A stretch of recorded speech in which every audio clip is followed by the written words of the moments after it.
Hello दोस्तों, welcome back to our YouTube channel Guru Masti जीएनएमडी। दोस्तों आज मैं इस सेशन में क्लास 12th के केमिस्ट्री चैप्टर 15 से लेकर आए हैं। और जो स्टूडेंट नए हैं इस चैनल को सब्सक्राइब कर लीजिए, बेल आइकन को दबा दीजिए ताकि नोटिफिकेशन मिलता रहेगा। और अपने दोस्तों के साथ ज़रूर शेयर कीजिए, है ना। और जो भी 1 से 14 तक नहीं देखे हैं, वो 1 से 14 तक केमिस्ट्री में नहीं देखे हैं लेसन, वो इस वीडियो के डिस्क्रिप्शन में जाइए, वहाँ लिंक दिया हुआ है, या तो चैनल के प्ले लिस्ट में चला जाइए, वहाँ आपको सारा का सारा मिल जाए। फिजिक्स, केमिस्ट्री, बायो सारा चीज़ मिल जाएगा। और हम लोग फटाफट रिवीजन करते हैं चैप्टर नंबर 15 को। और जो भी है नए चला जाइए प्ले लिस्ट में। अब फिजिक्स का देखिए मस्त मस्त क्वेश्चन बना हुआ है महाराज, बायोलॉजी भी मस्त मस्त है और हिंदी का भी ज़बरदस्त है। तो हम फिलहाल चलते हैं चैप्टर नंबर 15 केमिस्ट्री 12th के क्वेश्चन नंबर 1 पर। तो आइए, 1 है ग्लूकोज है। ग्लूकोज क्या है भाई? ऑप्शन ए है ट्रायोज है, बी में है टेट्रिज है। 15 के चैप्टर नहीं बताया महाराज, चैप्टर है क्या नाम है? जैव अणु नाम है, जैव अणु। पहला है ग्लूकोज क्या है? ग्लूकोज है एक, ऑप्शन ए है, ऑप्शन ए है ट्रायोज, बी है टेट्रिज, सी है पेंटोज, डी है हेक्सोज। तो इसका सही आंसर क्या हो जाएगा? हेक्सोज, है ना। ग्लूकोज एक हेक्सोज है। आगे चलते हैं, ग्लूकोज हेक्सोज है ना। आगे चलते हैं क्वेश्चन नंबर 2 में। दूसरा नंबर क्वेश्चन बोल रहा है, एकदम हम लोग है ना खेल खेल में सारा रिवीजन कर लेंगे, कोई दिक्कत नहीं होगा, किसी तरह से प्रॉब्लम भी नहीं होगा। आइए चलते हैं दूसरा में।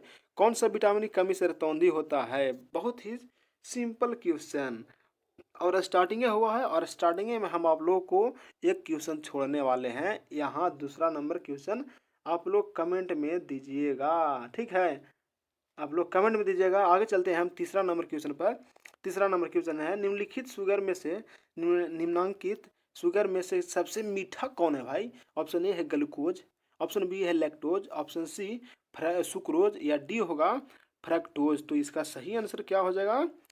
सुक्रोज। सुक्रोज जो है सबसे मीठा शुगर चीनी है ना, सबसे मीठा है, ग्लूकोज से ज़्यादा है ना। ग्लूकोज पानी में डाल के जो गर्मियाँ में पीते हैं महाराज, हाँ। लैक्टोज और फ्रैक्टोज सबसे मीठा है सुक्रोज। आगे चलते हैं क्वेश्चन नंबर 4 में, है ना। हम लोग एकदम मस्ती में हम लोग सारा रिवीजन कर लेंगे महाराज। चैनल का नाम देख रहे हैं, गुरु मस्ती जीएनएमटी है। तो हम लोग क्या किसी तरह से प्रॉब्लम नहीं, बल्कि रिलैक्स मूड में फटाफट रिवीजन सब्जेक्टिव ऑब्जेक्टिव सबको करने वाले हैं। और बहुत ही जल्द मैथ का भी सेशन लाने वाले हैं, एकदम इंपॉर्टेंट क्वेश्चन। तो चलिए हम चौथा नंबर में चलते हैं। एंजाइम क्या है? ऑप्शन ए है कार्बोहाइड्रेट, बी में है लिपिड, सी में है प्रोटीन, और डी में है नन ऑफ दीज। तो इसका सही जवाब हो जाएगा ऑप्शन सी, यानी प्रोटीन है। एंजाइम एक क्या है? प्रोटीन है। इसको एकदम most important, very very very जयवर का, ये कोई दिक्कत नहीं है, एकदम 2023 के लिए एकदम कंफर्म है, छपेगा। आप लोग लिख के रख लीजिए, एंजाइम क्या है? प्रोटीन है। आगे चलते हैं क्वेश्चन नंबर 5 में। पांचवा है, निम्न में कौन सी दवा बुखार को कम करता है? यहाँ से क्वेश्चन जानते हैं, इस लेसन से बहुत सा क्वेश्चन डालता है महाराज। निम्नलिखित में कौन सी दवा बुखार को कम करता है? बताइए, बहुत ही लाजवाब क्वेश्चन। बुखार को कम करता है, बताइए किसको किसको बुखार लगल है? आप लोग के लगल तो नहीं ना है, लेकिन हाँ घरे अगर किसी तरह से किसी को अगर लगता है तो कौन सा दवा देते हैं जी? ऑप्शन ए एनाल्जेसिक देते हैं, बी में दिया हुआ एंटीबायोटिक है, सी में एंटीपायरेटिक, और डी में है ट्रैक्विलाइजर। तो इसका सही क्या हो जाएगा आंसर?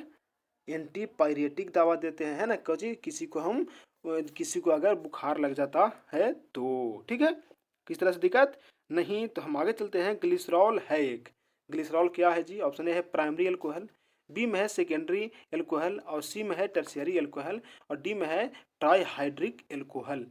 तो इसका सही जवाब हो जाएगा क्या? ट्राईहाइड्रिक एल्कोहल जो है ग्लिसरॉल है। ग्लिसरॉल एक ट्राईहाइड्रिक एल्कोहल है ना।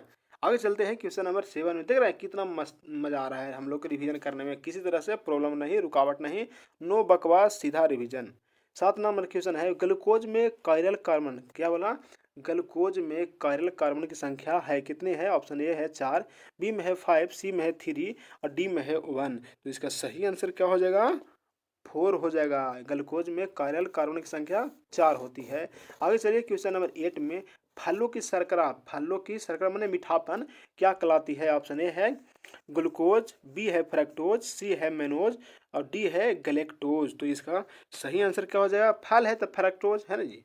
अरे फल से याद रखिए, फल से फल, फल से फ्रक्टोज, है ना। फलों की मीठापन फ्रक्टोज की वजह से लगता है। आगे चलते हैं क्वेश्चन नंबर 9 में। नाइमा नंबर क्वेश्चन बोल रहा है, 9वां नंबर।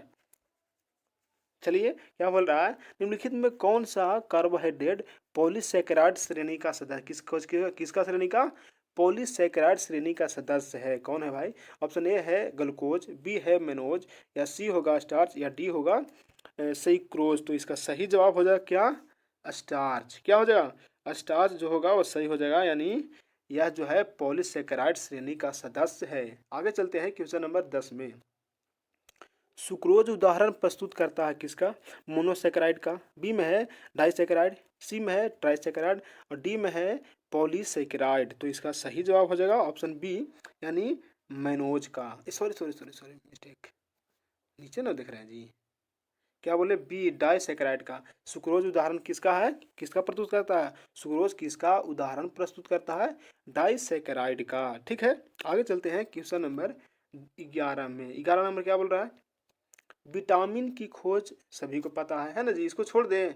नहीं, हम लोग लगाते चलते, कितना छोड़ेंगे? ये को दे दें ना टास्क, उसको आप लोग कमेंट जरूर करिएगा। करते नहीं महाराज, कमेंट कीजिए क्या होगा सही आंसर। बताइए विटामिन की खोज निम्न में से किस वैज्ञानिक ने की थी? ऑप्शन ए फंक ने, ऑप्शन बी हॉबर ने, ऑप्शन सी अरस्तु ने, या डी स्टैनले ने। तो इसका सही क्या हो जाएगा आंसर? ऑप्शन ए, विटामिन की खोज फंक ने किया था, फंक महोदय ने किए थे। आगे चलिए क्वेश्चन नंबर 12 में। विटामिन सी का मुख्य स्रोत का, सी मतलब खट्टा है ना, खट्टा। विटामिन सी का स्रोत कौन है? ऑप्शन ए है नींबू तथा संतरा, बी में है केला तथा अनानास, सी में है सेब तथा पपीता, डी में है धान तथा गेहूं। तो जहाँ खट्टा देखिए वहाँ टिक लगाइए और चुपचाप आगे बढ़िए। कहाँ है? नींबू खट्टा होता है, संतरा भी खट्टा होता है, यानी विटामिन सी का स्रोत नींबू तथा संतरा होगा। आगे चलिए क्वेश्चन नंबर 13 में। बहुत लाजवाब क्वेश्चन, डीएनए की खोज की थी, कौन किया था खोज हो? बताइए महाराज आप लोग सेट लगाते हुए। डीएनए खोज कौन किया था? ऑप्शन ए है वाटसन एवं क्रिक ने, बी है विलियम फ्लेमिंग ने, सी में डॉक्टर हरगोविंद खुराना ने, और डी में विलियमसन ने। तो इसका सही जवाब क्या हो जाएगा? ऑप्शन क्या होगा? ये है ना, छोड़ने वाले थे लेकिन नहीं बता देते हैं। डीएनए खोज वाटसन एवं क्रिक ने किया था।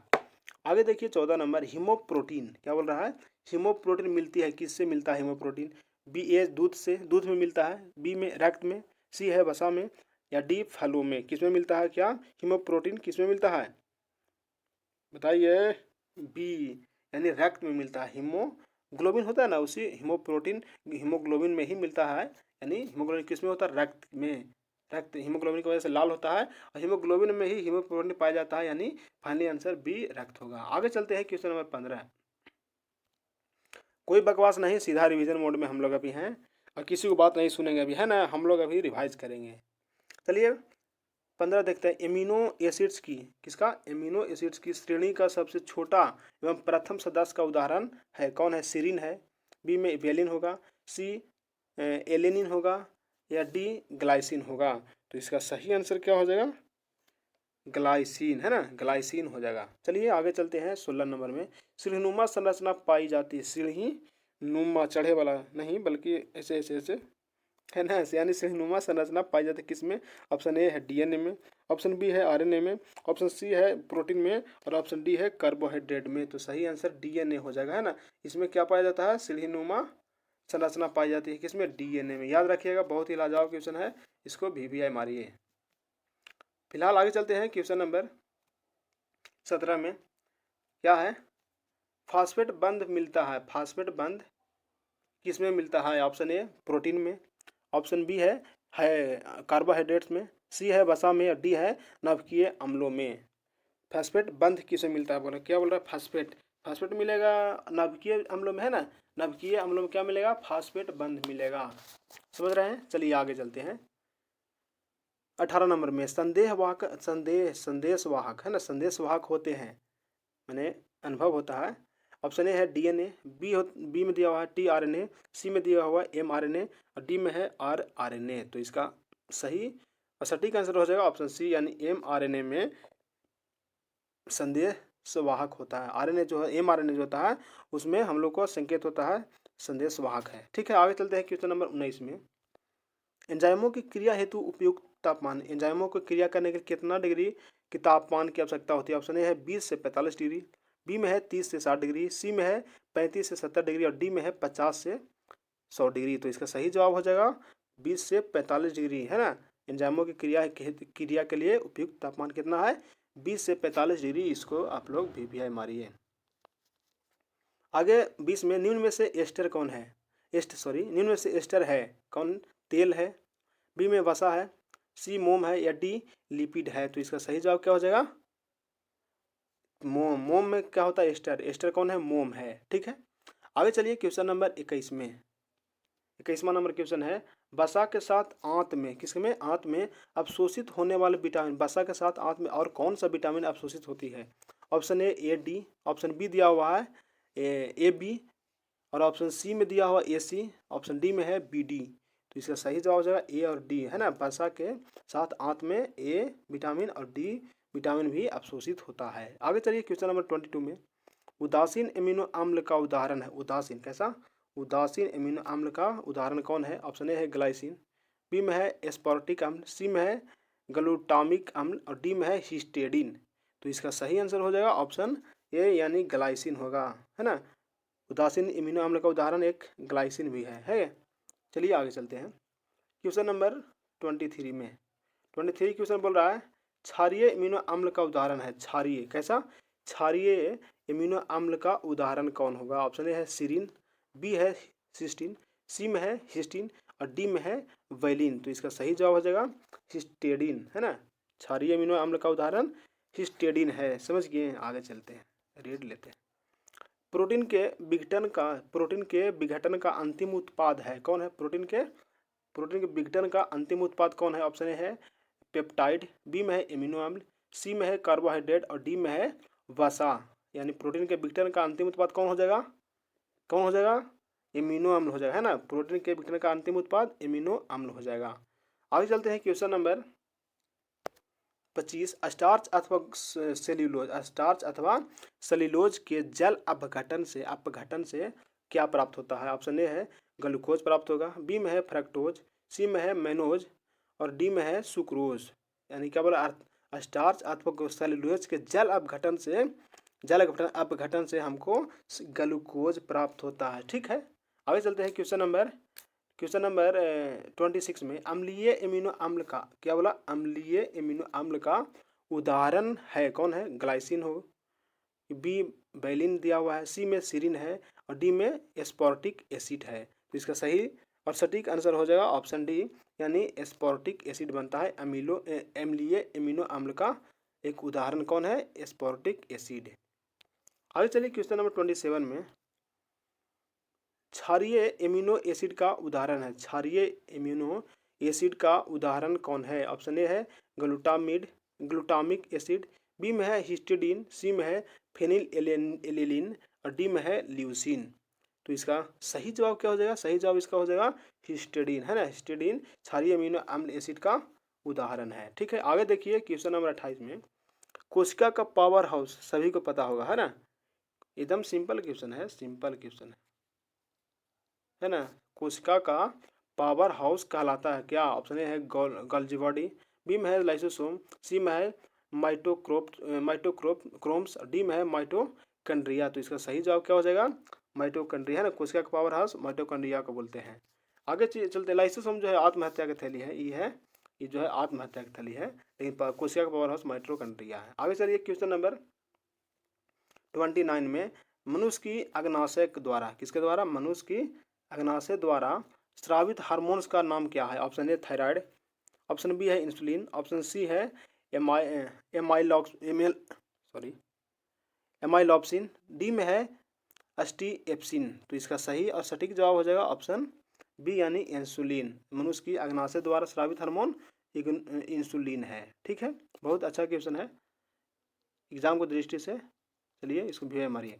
आगे चलिए क्वेश्चन नंबर 30 में, मनुष्य की लार सिलीवा उसको बोलते हैं इंग्लिश में, मनुष्य की लार में पाया जाने वाला एंजाइम कौन सा है? लार में, है ना, रोटी चबाते समय देखते हैं सूखा रोटी रहता है तो बहुत ढेर सारा लार आ जाता है ना।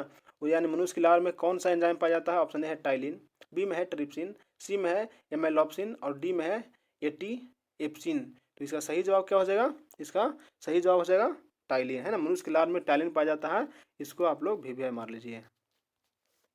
आगे चलिए 31 नंबर में, रक्त का लाल रंग निम्न में से किसके कारण होता है? आप सभी को पता होगा, है ना। पहला में दिया हुआ है थ्राम्बोसाइट्स के कारण, बी में है हीमोग्लोबिन के कारण, सी में है प्लाज्मा द्रव के कारण और डी में है जल तथा धात्विक आयनों के कारण। तो इसका सही जवाब क्या हो जाएगा? सभी को पता है क्या? हीमोग्लोबिन के कारण, यानी बी नंबर ऑप्शन सही होगा।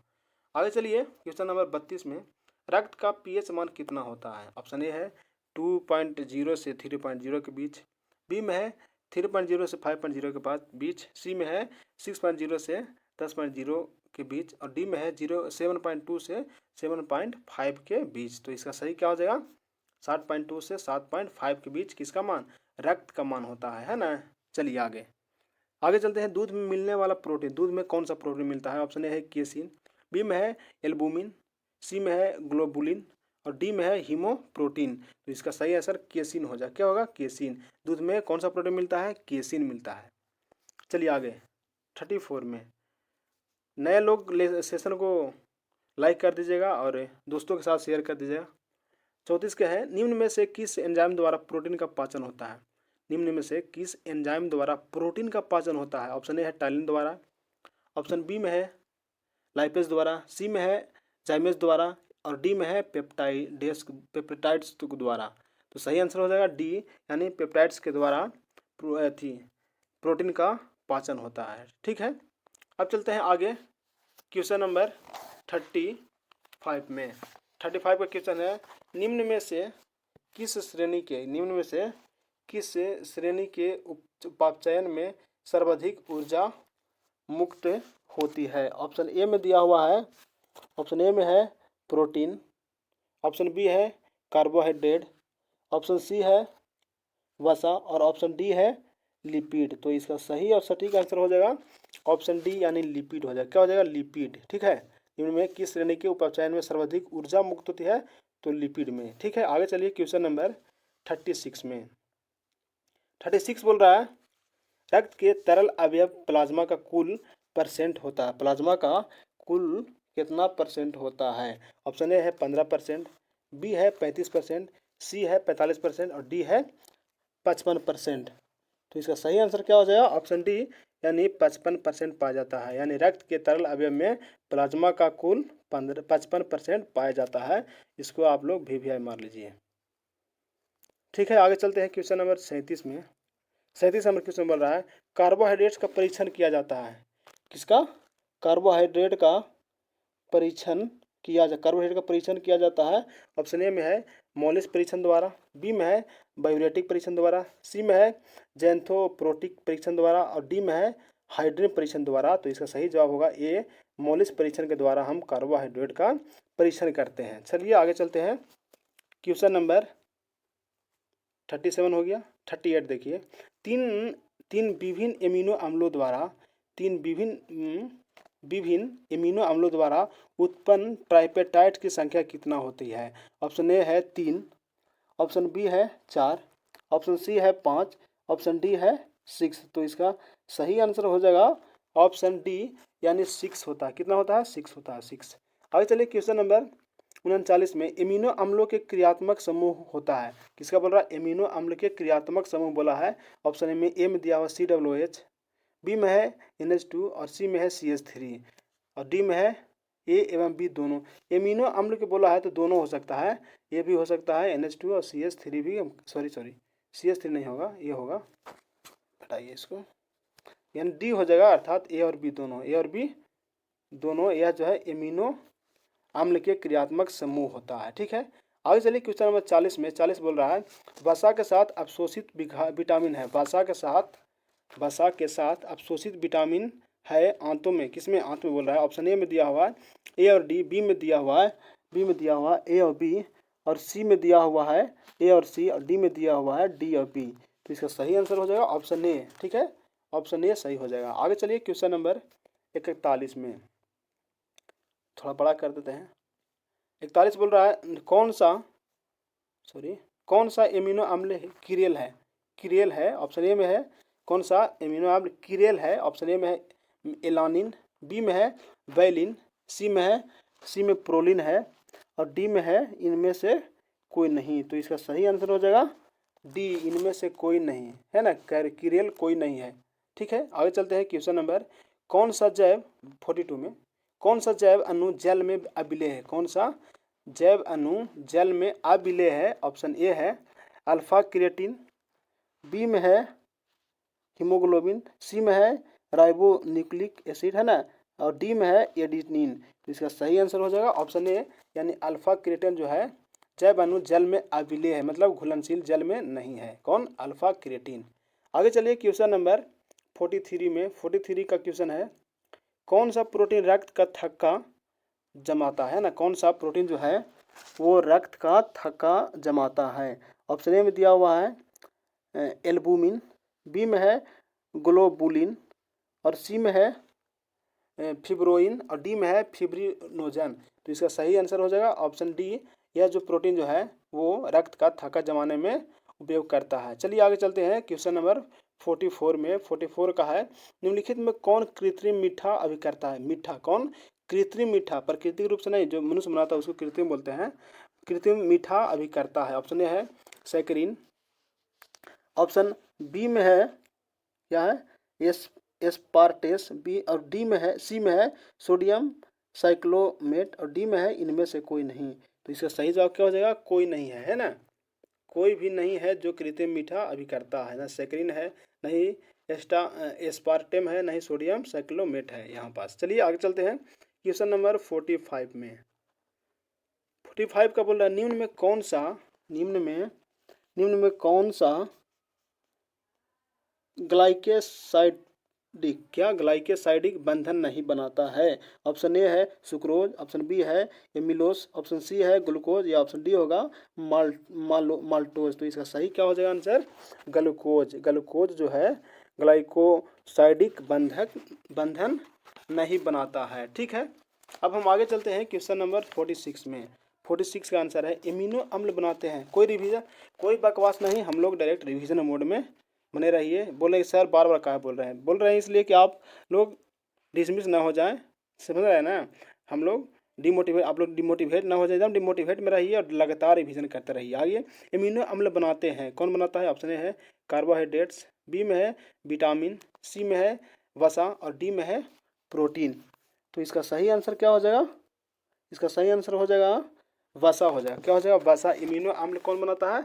वसा बनाता है। ठीक है, अब चलिए आगे चलते हैं क्वेश्चन नंबर 46 में।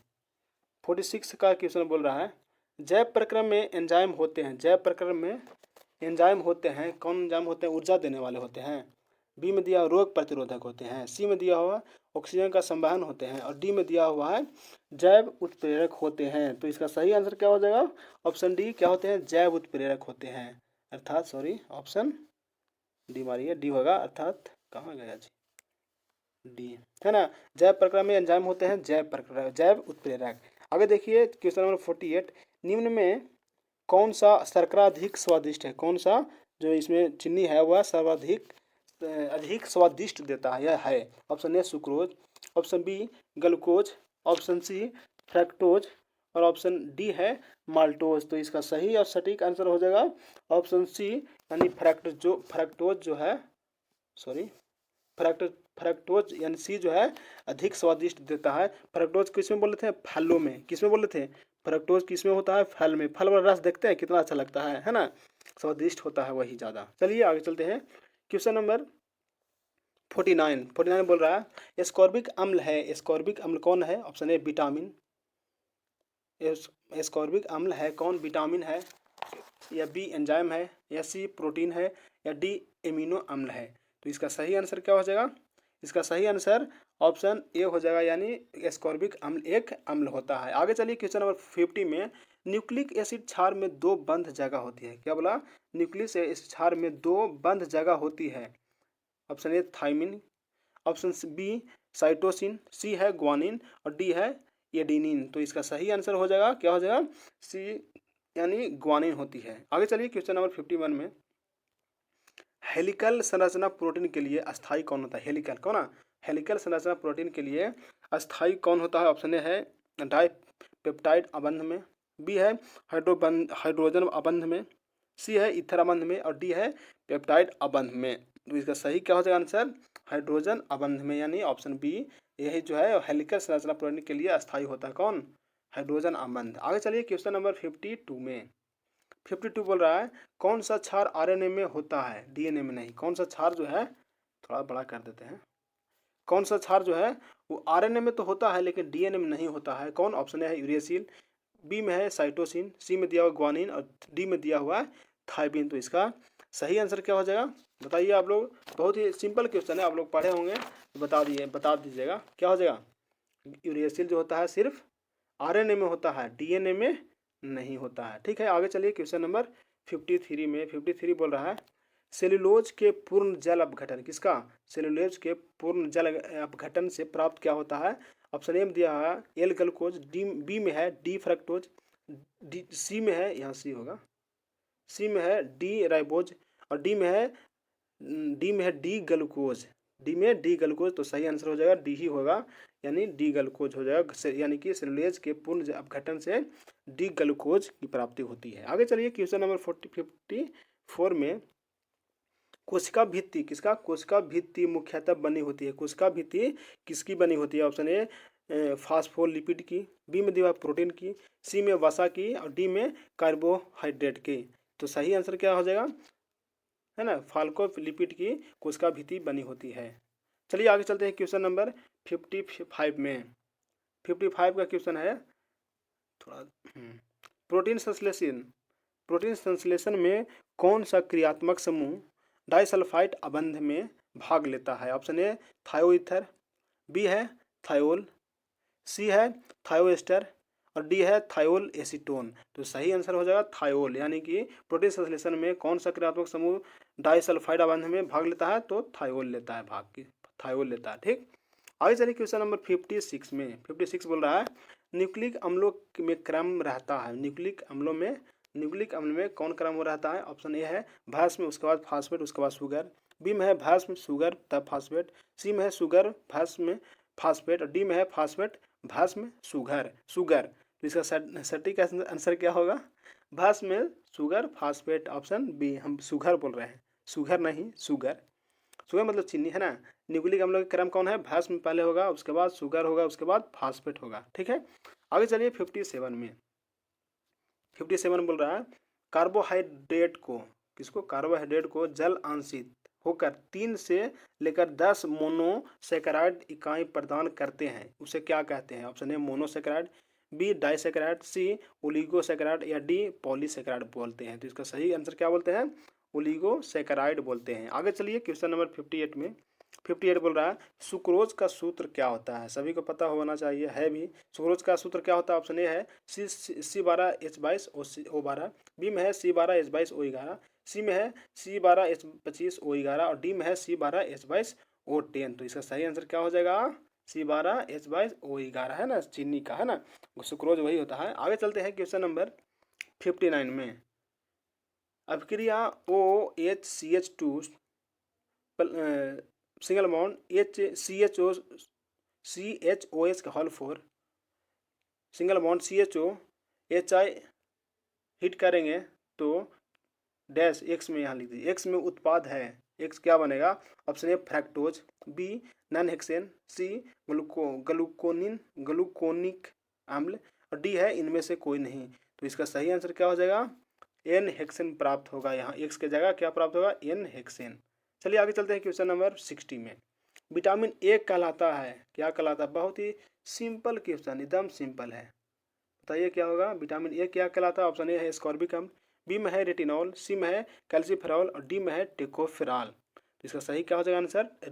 रेटिनॉल बोलते हैं, किसका? विटामिन ए को, विटामिन बी को थायमिन, सी को, चलिए सब आपको आगे मिलेगा। 60N का देखिए, निम्न में कौन सा कार्बोहाइड्रेट टॉलेंस अभिकर्मक, टॉलेंस किसका? टॉलेंस अभिकर्मक के साथ रजत दर्पण सिल्वर मिरर यानी सिल्वर मिरर देता है? Option A sucrose, option B fructose, option C glucose, option D starch. तो इसका सही क्या आंसर हो जाएगा? ग्लूकोज होगा। ठीक है, आगे चलिए क्वेश्चन नंबर 62 में। निम्न में कौन सा कार्बोहाइड्रेट वनस्पति कोशिका का आवश्यक घटक है? वनस्पति कोशिका का आवश्यक घटक है। Option A starch, option B cellulose या सी होगा सुक्रोज या डी होगा विटामिन। तो इसका सही आंसर हो जाएगा सेल्यूलोज। सेल्यूलोज जो है वनस्पति कोशिका का आवश्यक घटक है। आगे देखिए 63 में, 63 नंबर बोल रहा है सुक्रोज का जल अपघटन, सुक्रोज का किसका, सुक्रोज का जल अपघटन क्या कहलाता है? ऑप्शन ए साबुनीकरण, या बी जल योजन, या सी होगा स्टीरीकरण, या डी होगा इन्वर्सन। तो इसका सही आंसर क्या हो जाएगा? इन्वर्सन हो जाएगा, है ना। सुक्रोज का जल अपघटन इन्वर्सन कहलाता है। आगे चलिए क्वेश्चन नंबर 64 में, माल्टोज जल अपघटन द्वारा देता है, माल्टोज जल अपघटन द्वारा क्या देता है? ऑप्शन ए ग्लूकोज तथा मैनोस, बी में है गलेक्टोज तथा ग्लूकोज, सी में है ग्लूकोज, डी में है मैनोस। तो इसका सही आंसर क्या हो जाएगा? ग्लूकोज देता है। माल्टोज जल अपघटन द्वारा, माल्टोज जल अपघटन द्वारा ग्लूकोज देता है। आगे चलिए 65 में, मानव शरीर नहीं उत्पन्न करता है, मानव शरीर क्या उत्पन्न नहीं करता है? एंजाइम, बी में है डीएनए, सी में है विटामिन, डी में है हार्मोन्स। तो इसका सही आंसर क्या हो जाएगा? एंजाइम तो उत्पन्न करता है ना जी, डीएनए भी है उसमें, हार्मोन्स भी उत्पन्न करता है, लेकिन विटामिन उत्पन्न नहीं करता है, यानी सही आंसर होगा सी।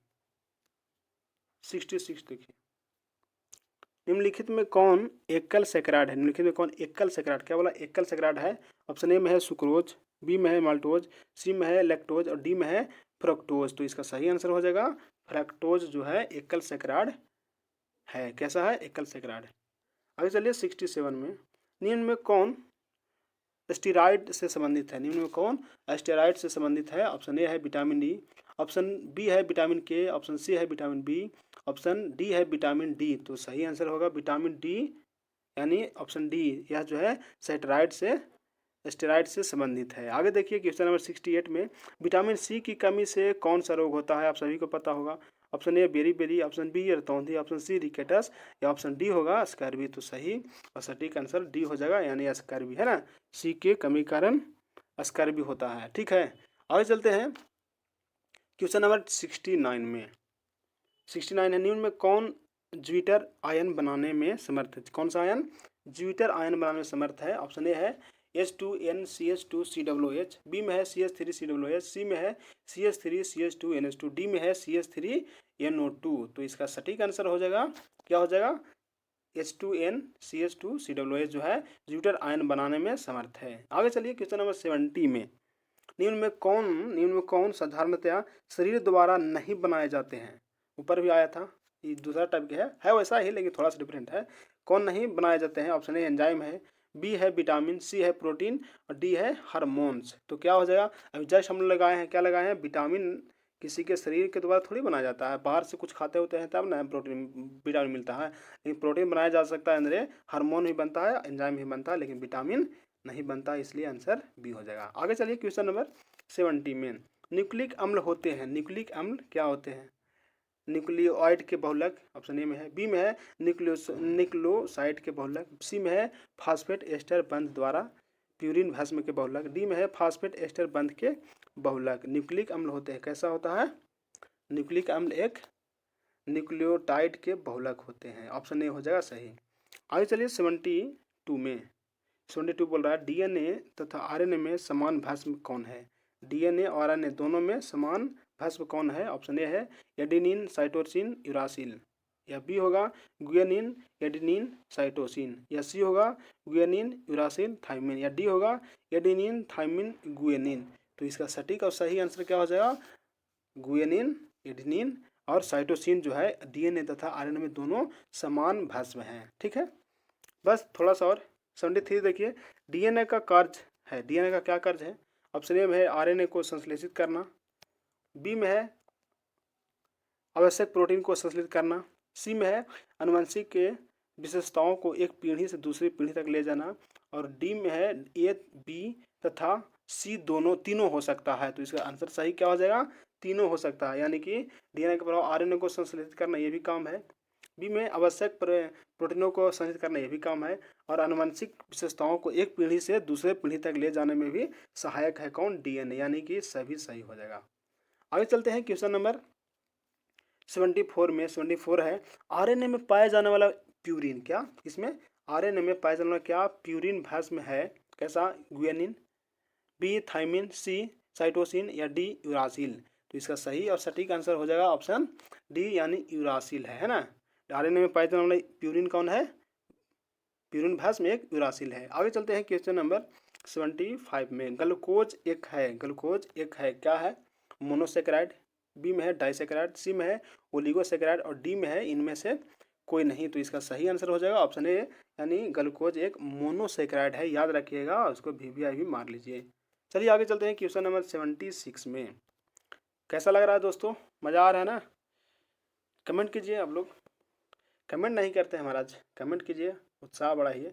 76 है, कार्बोहाइड्रेट जिसे और जलांशित नहीं किया जा सकता है, कार्बोहाइड्रेट जलांशित नहीं किया जा सकता है किसको? डाइसैकेराइड को, मोनोसैकेराइड को या ओलिगोसैकेराइड या इनमें से सभी को। तो इसका सही आंसर क्या हो जाएगा? इसका सही आंसर हो जाएगा मोनोसैकेराइड को जलांशित नहीं किया जा सकता है किसको? कौन? कार्बोहाइड्रेट। ठीक है, आगे चलिए 77 में। 77 बोल रहा है विटामिन सी है, ऑप्शन ए एस्कॉर्बिक अम्ल, बी निकोटिनिक अम्ल, सी एसाइट्रिक अम्ल या डी टार्टरिक अम्ल। तो इसका सही आंसर सभी को पता है क्या? एस्कॉर्बिक अम्ल है ना, विटामिन सी एक एस्कॉर्बिक अम्ल है। आगे चलते हैं 78 में। 78 बोल रहा है, बस लास्ट है।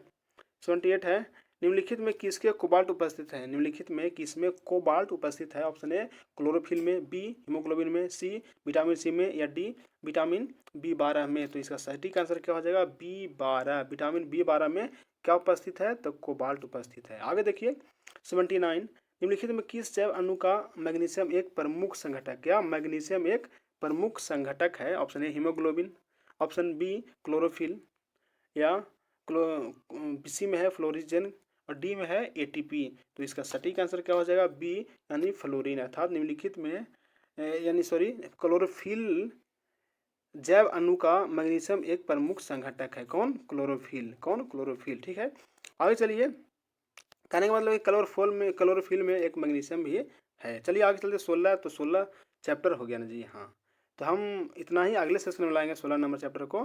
तब तक के लिए धन्यवाद, जय हिंद।